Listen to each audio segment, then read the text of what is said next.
Alrighty, hello everyone. This is my presentation on the importance of sleep hygiene for college students. My name is Joshua Burleson. So why did I choose this topic? It's very personal to me. Routine has always been very helpful to me, not just with sleep, but with other things as well. But I noticed that when I did change my sleep routine, my mental health got better and I just feel better as a person. With college students, they frequently experience disrupted sleep patterns due to academic stress and social schedules. And personally, I noticed how my poor sleep impacted my focus and my mental health. And also, according to the American College Health Association in 2023, over 60% of college students report poor sleep health quality. So, what is sleep hygiene? The definition of sleep hygiene is a set of practices that promotes consistent, uninterrupted, and quality sleep. So, some examples of this are going to bed and waking up at the same time daily, avoiding caffeine and electronics before bed, and creating a calming bedtime routine. So, why sleep matters for students? Quality sleep supports memory, concentration, emotional regulation, and immune function. Sleep deprivation is linked to poor academic performance, increased anxiety and depression, and decreased physical health. So, what's the problem? There are common barriers to good sleep hygiene in college, like irregular schedules due to classes and work, stress and mental overload, and late night screen time and caffeine use. Nearly 1 in 4 students report pulling all-nighters regularly by the NCAA in 2022. So, some solutions and prevention. So set a consistent sleep schedule even on the weekends. Use apps like Calm or Headspace. Headspace is the one that I use for sleep meditation. And avoid caffeine and blue light 2 hours before bed. And to also utilize campus resources like counseling and wellness workshops. I'm now going to show you guys a video. Tired? We all know the feeling. Irritable, groggy, and exceptionally lazy. Chances are you didn't sleep enough last night, or the past few nights. But what exactly is enough sleep? And more importantly, can you ever catch up on it?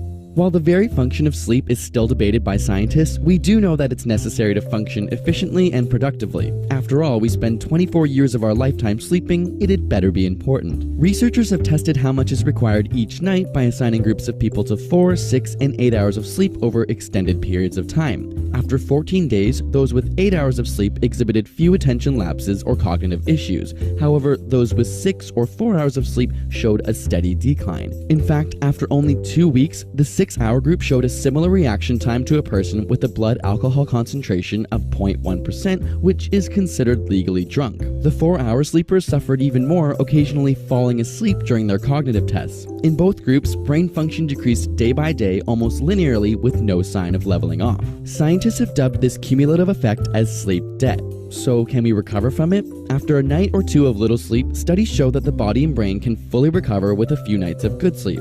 However, with long-term sleep deprivation on the scale of weeks to months, the recovery of cognitive function is much slower, requiring many more nights of quality sleep. On the timescale of months to years, it's unknown whether brain function can be fully repaired or if it causes permanent damage. Paradoxically, with chronic sleep deprivation, your sleepiness or how tired you feel does eventually level off, meaning that you become less and less aware of your objective impairment over time. So, how long should you sleep? Most studies tend to show that 7 to 8 hours of sleep is the average ideal for humans. Apart from the cognitive issues, individuals who consistently sleep less than 7 hours a night have an increased risk of heart disease, obesity, and diabetes, not to mention a 12% higher risk of death. On the flip side, studies have shown that while sleeping more than 8 hours does not impair brain function, it also carries an increased risk of heart disease, obesity, and diabetes, and a 30% increased risk of mortality. So, too much sleep may also be a bad thing. But variation most certainly exists, and our genetics play a large role. In fact, individuals genuinely unaffected by only 6 hours of sleep were found to have a mutation of a specific gene. When scientists genetically engineered mice to express this gene, they were able to stay awake for an extra 1.2 hours than normal mice. It turns out these short sleepers have more biologically intense sleep sessions than the average person. Ultimately, while it's important to know the ideal average of 7 to 8 hours exists, let your body and brain help you figure out its own needs. After All right, I all, hope you guys no enjoyed that. tired? So for my assignment that I chose, it's more of just a thought that you guys should have. It's to design your ideal sleep routine, and I highly recommend it, genuinely. So to fill out a 24-hour schedule and highlight your ideal sleep and wind down times, And as you do that, try to find three things that you can change in the week to improve your sleep hygiene. Some things that might restrict you. I've done it before, and it really helps me out, helps my mind to be more clear as well. So to summarize, sleep hygiene is essential for academic success and emotional well-being. And small changes like consistent routines and less screen time can make a big difference. And to prioritize, sleep schedule like you would a major assignment. And that is it. Thank you guys for listening.